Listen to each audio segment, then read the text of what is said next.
ആദ്യം 2017 ഓഗസ്റ്റിൽ വന്ന ചോദ്യം നമ്പർ 44. അന്തരീക്ഷമർദ്ദം അളക്കുന്ന ഉപകരണം ഏതാണ്? അന്തരീക്ഷമർദ്ദം അളക്കുന്ന ഉപകരണം ഏത്? A barometer, B hygrometer, C anemometer, D thermometer. 2019 ജൂണിലും ഇതേ ചോദ്യം ആവർത്തിച്ചു. ചോദ്യം നമ്പർ 37. അന്തരീക്ഷമർദ്ദം അളക്കാൻ ഉപയോഗിക്കുന്നത് A barometer, B thermometer, C anemometer, D seismograph. ചോദ്യത്തിൻ്റെ ഉത്തരം ഈ അധ്യായത്തിൻ്റെ ഏതാണ്ട് ആദ്യ ഭാഗത്ത് തന്നെ നമുക്ക് കാണാൻ സാധിക്കും.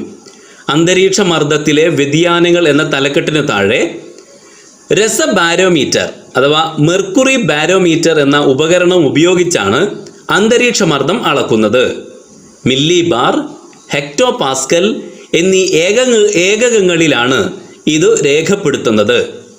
ശരാശരി അന്തരീക്ഷമർദ്ദത്തിൽ രസത്തിൻ്റെ നിരപ്പ് അത് നിറച്ചിട്ടുള്ള സ്ഫടിക കുഴലിൽ 76 സെൻറ്റിമീറ്റർ ആയിരിക്കും. അപ്പോഴത്തെ അന്തരീക്ഷമർദ്ദം 1013.2 മില്ലിബാർ അഥവാ 1013.2 ഹെക്ടോ പാസ്കൽ ആണ്. ഇനി 2020 ഡിസംബറിൽ വന്ന മറ്റൊരു തരം ചോദ്യം നോക്കാം. ചോദ്യം നമ്പർ 42. ഇന്ത്യയിൽ ഒരേ അക്ഷാംശ രേഖയിൽ സ്ഥിതി ചെയ്യുന്നതും സമുദ്രനിരപ്പിൽ നിന്നും ഒരേ ഉയരത്തിലുള്ളതുമായ 2 പ്രദേശങ്ങളാണ് എയും ബിയും. ഇവയിൽ എ സമുദ്രത്തോട് അടുത്തും ബി സമുദ്രത്തിൽ നിന്നും വളരെ അകലെയായും സ്ഥിതി ചെയ്യുന്നു. എങ്കിൽ ഈ പ്രദേശങ്ങളുടെ അന്തരീക്ഷമർദ്ദവുമായി ബന്ധപ്പെട്ട് ചുവടെ നൽകിയിട്ടുള്ളവയിൽ ഏത് പ്രസ്താവനയാണ് ശരിയായിട്ടുള്ളത്? ഒന്നുകൂടി വായിക്കാം. ഇന്ത്യയിൽ ഒരേ അക്ഷാംശ രേഖയിൽ സ്ഥിതി ചെയ്യുന്നതും സമുദ്രനിരപ്പിൽ നിന്നും ഒരേ ഉയരത്തിലുമുള്ളതായ 2 പ്രദേശങ്ങളാണ് എയും ബിയും. ഇവയിൽ എ സമുദ്രത്തോട് അടുത്തും ബി സമുദ്രത്തിൽ നിന്നും വളരെ അകലെയായും സ്ഥിതി ചെയ്യുന്നു. എങ്കിൽ ഈ പ്രദേശങ്ങളുടെ അന്തരീക്ഷമർദ്ദവുമായി ബന്ധപ്പെട്ട് ചുവടെ നൽകിയിട്ടുള്ളവയിൽ ഏത് പ്രസ്താവനയാണ് ശരിയായിട്ടുള്ളത്? ഒന്ന് സമുദ്രത്തിന് അടുത്താണ്, ഒന്ന് സമുദ്രത്തിൽ നിന്നും വളരെ അകലെയാണ്. എ 2 പ്രദേശങ്ങളിലെയും അന്തരീക്ഷമർദ്ദം തുല്യമായിരിക്കും.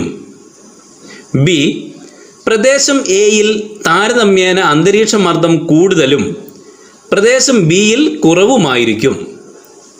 സി പ്രദേശം ബിയിൽ താരതമ്യേന അന്തരീക്ഷമർദ്ദം കൂടുതലും പ്രദേശം എയിൽ കുറവുമായിരിക്കും. ഡി 2 പ്രദേശങ്ങളിലും അന്തരീക്ഷമർദ്ദം തീരെ കുറവായിരിക്കും. ഈ ചോദ്യത്തിൻ്റെ ഉത്തരം മനസ്സിലാക്കണമെങ്കിൽ നമുക്ക് പാഠപുസ്തകത്തിലേക്ക് തന്നെ നോക്കാം. പാഠപുസ്തകത്തിലേക്ക് നോക്കുമ്പോൾ ആർദ്രതയും അന്തരീക്ഷമർദ്ദവും എന്ന തലക്കെട്ടിന് കീഴെ ഇക്കാര്യം വിശദീകരിക്കുന്നത് കാണാം. എന്താണ് ആർദ്രത? അന്തരീക്ഷ വായുവിലെ ജലാംശത്തിൻ്റെ അളവാണ് ആർദ്രത. നീരാവിക്ക് വായുവിനേക്കാൾ ഭാരം കുറവാണ്. അതുകൊണ്ടാണ് ജലം ബാഷ്പമാകുമ്പോൾ അത് അന്തരീക്ഷത്തിലേക്ക് ഉയരുന്നത്. ഒരു നിശ്ചിത വ്യാപ്തം വായുവിൽ നീരാവിയുടെ അളവ് കൂടുതലാണെങ്കിൽ സ്വാഭാവികമായും ആ വായുവിൻ്റെ മർദ്ദം കുറവായിരിക്കും. അതായത് ആർദ്രതയും അന്തരീക്ഷമർദ്ദവും വിപരീത അനുപാതത്തിലാണ്. ഇപ്പോൾ നമ്മുടെ ചോദ്യത്തിൽ ചോദിച്ചിട്ടുള്ള അതേ കാര്യമാണ് ഇവിടെ ഈ ചിത്രമായി കൊടുത്തിരിക്കുന്നത്. ഈ ചിത്രത്തിൽ ഇന്ത്യയുടെ മാപ്പ് കാണാമല്ലോ. അതിൽ സമുദ്രത്തോടടുത്ത് എ എന്ന സ്ഥലവും സമുദ്രത്തിൽ നിന്ന് അകലെയായിട്ട് ബി എന്ന സ്ഥലവും അടയാളപ്പെടുത്തിയത് കാണാമല്ലോ.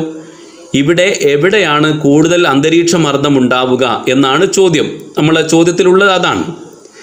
അപ്പോൾ സമുദ്രത്തിൻ്റെ അടുത്താവുമ്പോൾ നീരാവി അവിടെ വളരെ കൂടുതലായിട്ടുണ്ടാകും, അഥവാ ആർദ്രത അവിടെ കൂടുതലായിരിക്കും. അതുകൊണ്ട് അന്തരീക്ഷമർദ്ദം അവിടെ കുറവായിരിക്കും, അഥവാ എ എന്ന സ്ഥലത്ത് അന്തരീക്ഷമർദ്ദം കുറവായിരിക്കും. എന്നാൽ ബി എന്ന സ്ഥലത്ത് അവിടെ ജലാശയമില്ലാത്തത് കൊണ്ട്, സമുദ്രം അടുത്തില്ലാത്തത് കൊണ്ട് ആർദ്രത കുറവായിരിക്കും. അതുകൊണ്ട് അന്തരീക്ഷമർദ്ദം കൂടുതലായിരിക്കും. നമ്മുടെ ചോദ്യത്തിലേക്ക് നോക്കുമ്പോൾ സി എന്ന ഓപ്ഷനാണ് ശരിയെന്ന് കാണാൻ സാധിക്കും. പ്രദേശം ബിയിൽ താരതമ്യേന അന്തരീക്ഷമർദ്ദം കൂടുതലും പ്രദേശം എയിൽ കുറവുമായിരിക്കും. പാഠപുസ്തകത്തിൽ പറഞ്ഞ അതേ കാര്യമാണ് ഇവിടെ ചോദ്യമായി വന്നിട്ടുള്ളത് എന്ന് നമ്മൾ പ്രത്യേകം ശ്രദ്ധിക്കേണ്ടതാണ്. ഇനി മറ്റൊരു വിഷയകമായ ചോദ്യം. ഫെബ്രുവരി 2020 ഫെബ്രുവരിയിൽ ചോദിച്ച ചോദ്യമാണ്. ചോദ്യം നമ്പർ 45. കോറിയോലിസ് ബലത്തിന് കാരണമാകുന്നത്. Coriolis effect is the result of A. ഭൂമിയുടെ പരിക്രമണം, എർത്ത് റെവല്യൂഷൻ. ബി. വേലികൾ അഥവാ ടൈഡ്സ്. സി. മർദ്ദച്ചെരിവ്, പ്രഷർ ഗ്രേഡിയൻറ്റ്. ഡി. ഭൂഭ്രമണം, എർത്ത് റൊട്ടേഷൻ. നമ്മുടെ പാഠപുസ്തകത്തിലേക്ക് നോക്കുമ്പോൾ കോറിയോലിസ് ബലം എന്ന തലക്കെട്ടിന് താഴെ ഇങ്ങനെ ഒരു ചിത്രവും അതിൻ്റെ വിശദീകരണവും കാണാവുന്നതാണ്. ഭൗമോപരിതലത്തിൽ സ്വതന്ത്രമായി ചലിക്കുന്ന വസ്തുക്കൾക്ക് ഭ്രമണം നിമിത്തം ഉത്തരാർദ്ധഗോളത്തിൽ സഞ്ചാരദിശക്ക് വലത്തോട്ടും ദക്ഷിണാർദ്ധഗോളത്തിൽ സഞ്ചാരദിശക്ക് ഇടത്തോട്ടും വ്യതിചലനമുണ്ടാകുന്നു. ഇതിന് കാരണമാകുന്ന ബലത്തെ കോറിയോലിസ് ബലം എന്ന് വിളിക്കുന്നു. മധ്യരേഖാ പ്രദേശത്ത് നിന്ന് ധ്രുവങ്ങളിലേക്ക് പോകുന്തോറും കോറിയോലിസ് ബലം വർദ്ധിക്കുന്നു. അപ്പോൾ ഇതിൻ്റെ തുടക്കത്തിലെ രണ്ടാമത്തെ വരിയിൽ തന്നെ പറയുന്നു, ഭൗമോപരിതലത്തിൽ സ്വതന്ത്രമായി ചലിക്കുന്ന വസ്തുക്കൾക്ക് ഭ്രമണം നിമിത്തം അഥവാ ഭൂമിയുടെ ഭ്രമണം നിമിത്തമാണ് കോറിയോലിസ് ബലം ഉണ്ടാവുന്നത്. അപ്പോൾ ഭൂഭ്രമണം എന്നതാണ് ഓപ്ഷൻ ഡി ആണ് ശരിയായിട്ടുള്ളത്. നമുക്ക് പ്ലാനിറ്ററി വിൻസ് അഥവാ ആഗോളവാദങ്ങളെ സംബന്ധിച്ചുള്ള ചോദ്യങ്ങൾ പരിശോധിക്കാം. പ്ലാനിറ്ററി വിൻസ് എന്ന് പറയുമ്പോൾ വാണിജ്യവാദങ്ങൾ, പശ്ചിമവാദങ്ങൾ, ധ്രുവീയ പൂർവ്വവാദങ്ങൾ തുടങ്ങിയവയാണ് ആഗോളവാദങ്ങൾ കൊണ്ട് ഉദ്ദേശിക്കുന്നത്. ഇത് സംബന്ധമായി വന്നിട്ടുള്ള ചോദ്യങ്ങൾ പരിശോധിക്കാം. 2019 നവംബറിൽ വന്ന ചോദ്യം 47ാമത്തെ ചോദ്യമാണ്. വാണിജ്യവാദങ്ങൾ വീശുന്നത്. Trade winds blow from. വാണിജ്യവാദങ്ങൾ വീശുന്നത് എ. ഉപധ്രുവീയ ന്യൂനമർദ്ദത്തിൽ നിന്നും ഉപോഷ്ണ ഉച്ചമർദ്ദത്തിലേക്ക്, subpolar lows to subtropical highs. B. ഉപധ്രുവീയ ന്യൂനമർദ്ദത്തിൽ നിന്നും ധ്രുവീയ ഉച്ചമർദ്ദത്തിലേക്ക്, subpolar lows to polar highs. C. ഉപോഷ്ണ ഉച്ചമർദ്ദത്തിൽ നിന്നും മധ്യരേഖാ ന്യൂനമർദ്ദത്തിലേക്ക്, subtropical highs to equatorial low. D. ഉപോഷ്ണ ഉച്ചമർദ്ദത്തിൽ നിന്നും ഉപധ്രുവീയ ന്യൂനമർദ്ദത്തിലേക്ക്, subtropical highs to subpolar lows. 2018 ജൂണിൽ വന്ന ചോദ്യം നോക്കാം. ഉഷ്ണമേഖലയിലെ ആഗോളവാദമേതാണ്? ഉഷ്ണമേഖലയിലെ ആഗോളവാദമേതാണ്?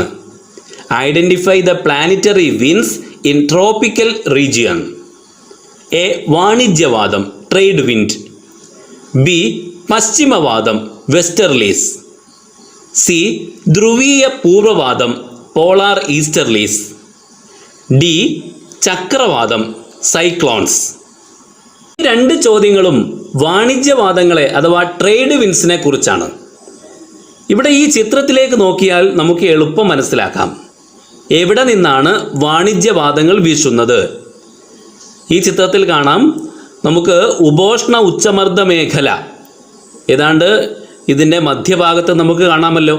ഉപോഷ്ണ ഉച്ചമർദ്ദ മേഖലയിൽ നിന്ന് മധ്യരേഖാ ന്യൂനമർദ്ദ മേഖലയിലേക്കാണ് ഇത് വീശുന്നത്. അത് രണ്ട് അർദ്ധഗോളങ്ങളിലും നമുക്ക് കാണാം. ഉപോഷ്ണ ഉച്ചമർദ്ദ മേഖലയിൽ നിന്ന് മധ്യരേഖാ ന്യൂനമർദ്ദ മേഖലയിലേക്ക് ഇത് വീശുകയാണ്. വടക്ക് കിഴക്കൻ വാണിജ്യവാദങ്ങൾ, തെക്കു കിഴക്കൻ വാണിജ്യവാദങ്ങൾ. ഇത് നമുക്ക് ഇപ്പുറത്ത് എഴുതിയതൊന്ന് വായിച്ചു നോക്കാം. ഇരു അർദ്ധഗോളങ്ങളിലെയും ഉപോഷ്ണ ഉച്ചമർദ്ദ മേഖലകൾ ചിത്രത്തിൽ കാണാം.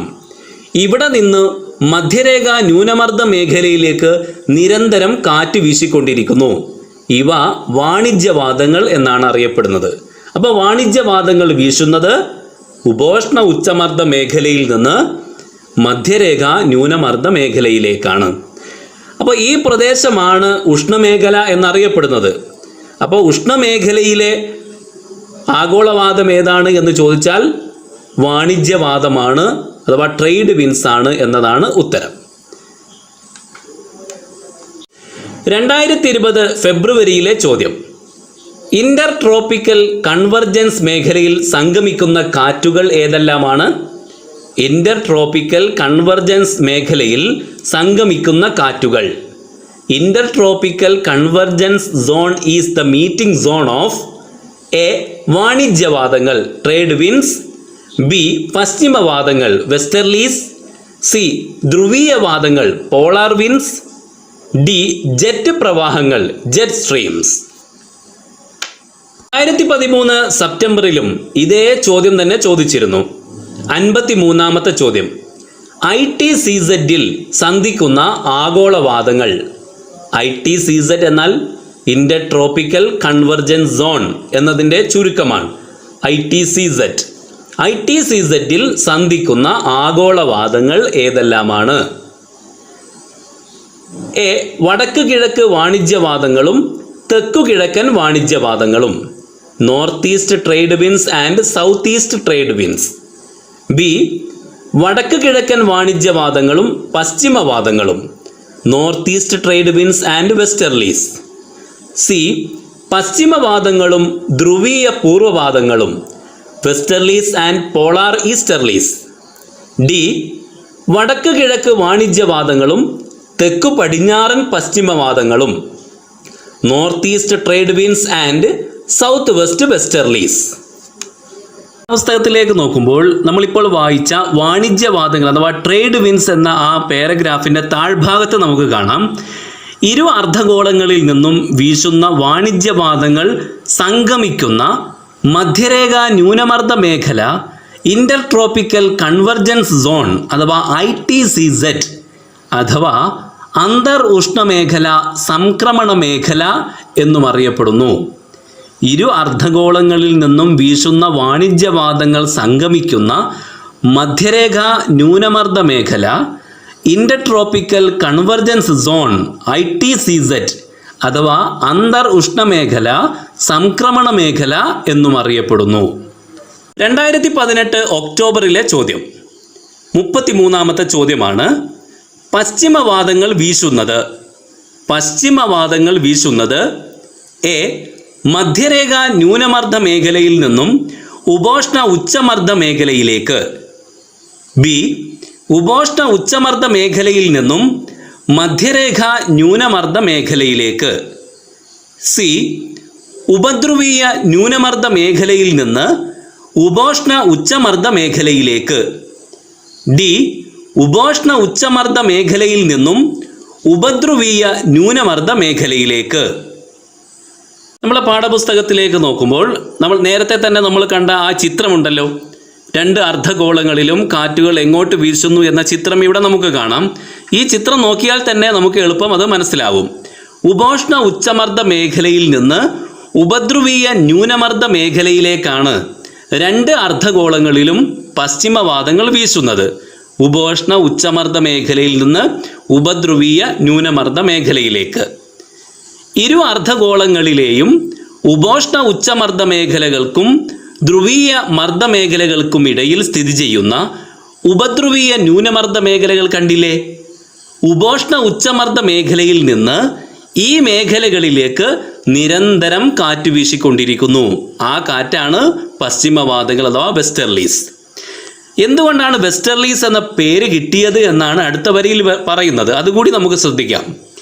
കാറ്റിൻ്റെ ദിശ ഏറെക്കുറെ പടിഞ്ഞാറു നിന്നായതുകൊണ്ട് ഇവയെ പശ്ചിമവാദങ്ങൾ എന്ന് വിളിക്കുന്നു. ഒരു കാറ്റിന് പേരിടുന്നത് അത് ഏത് ഭാഗത്തു നിന്നാണ് അടിച്ചു വരുന്നത് എന്ന് നോക്കിയിട്ടാണ്. അങ്ങനെയാണ് ഇതിന് വെസ്റ്റർലീസ് എന്ന പേര് കിട്ടിയിരിക്കുന്നതും. 2015 ഒക്ടോബറിൽ വന്ന ചോദ്യം 64ാമത്തെ ചോദ്യമാണ്. മൺസൂൺ കാറ്റുകൾ ഉൾപ്പെടുന്ന വിഭാഗം. Monsoons belongs to the category of A. ചക്രവാതങ്ങൾ സൈക്ലോൺസ്, ബി. സ്ഥിരവാദങ്ങൾ പെർമനന്റ് വിൻസ്, സി. പ്രാദേശിക വാദങ്ങൾ അഥവാ ലോക്കൽ വിൻസ്, ഡി. കാലികവാദങ്ങൾ അഥവാ സീസണൽ വിൻസ്. നമ്മുടെ പാഠപുസ്തകത്തിൽ കാലികവാദങ്ങൾ പീരിയോഡിക് വിൻസ് എന്ന തലക്കെട്ടിന് താഴെ മൺസൂൺ കാറ്റുകളെക്കുറിച്ച് പറയുന്നത് കാണാൻ സാധിക്കും. അതുകൊണ്ട് മൺസൂൺ കാറ്റുകൾ ഒരു സീസണൽ വിൻഡ് അഥവാ പീരിയോഡിക് വിൻഡ് ആണ് എന്ന് മനസ്സിലാക്കാം. നിശ്ചിത ഇടവേളകളിൽ മാത്രം ആവർത്തിച്ചുണ്ടാകുന്ന കാറ്റുകളെ കാലികവാതങ്ങൾ എന്ന് വിളിക്കുന്നു. ഋതുക്കളിലോ ദൈനംദിനമോ ആവർത്തിക്കുന്ന കാലികവാതങ്ങളുണ്ട്. ഋതുക്കളിൽ ആവർത്തിക്കുന്ന കാറ്റുകൾക്ക് ഉദാഹരണമാണ് മൺസൂൺ കാറ്റുകൾ. അപ്പോൾ മൺസൂൺ കാറ്റുകൾ കാലികവാതങ്ങളാണ്. കാലികവാതങ്ങൾ എന്നത് ചോദ്യത്തിൽ സീസണൽ വിൻഡ് എന്നാണ് പറഞ്ഞിരിക്കുന്നത്. സീസണൽ വിൻഡ് എന്നും അല്ലെങ്കിൽ പീരിയോഡിക് വിൻഡ് എന്നും പറയാവുന്നതാണ്. ഇനി 2019 ജൂണിലെ ചോദ്യം. തെക്കു പടിഞ്ഞാറൻ മൺസൂൺ കാറ്റുകളുടെ രൂപീകരണത്തിനു കാരണമായ ആഗോളവാദം ഏതാണ്? തെക്കു പടിഞ്ഞാറൻ മൺസൂൺ കാറ്റുകളുടെ രൂപീകരണത്തിന് കാരണമായ ആഗോളവാദം ഏതാണ്? എ. തെക്കു കിഴക്കൻ വാണിജ്യവാദങ്ങൾ, south east trades.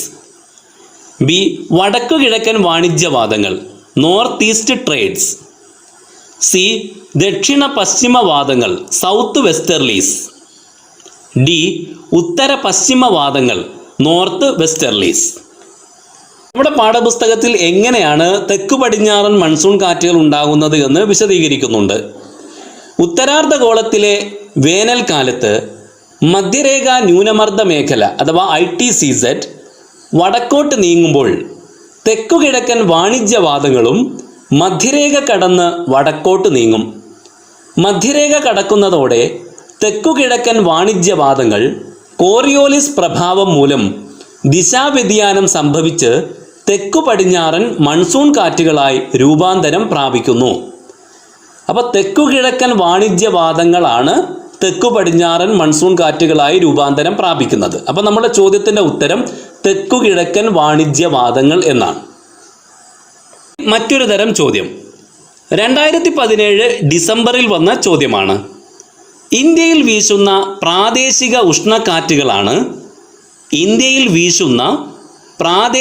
ഉഷ്ണക്കാറ്റുകളാണ് the local hot winds blowing in India. A. Chinook. B. Loo. C. Harmattan. D. Sirocco. 2019 ഫെബ്രുവരിയിലും ഈ വിഷയമായിട്ടുള്ള മറ്റൊരു ചോദ്യം വന്നു. ചുവടെ നൽകിയിട്ടുള്ളവയിൽ പ്രാദേശികവാദം ഏതാണ്?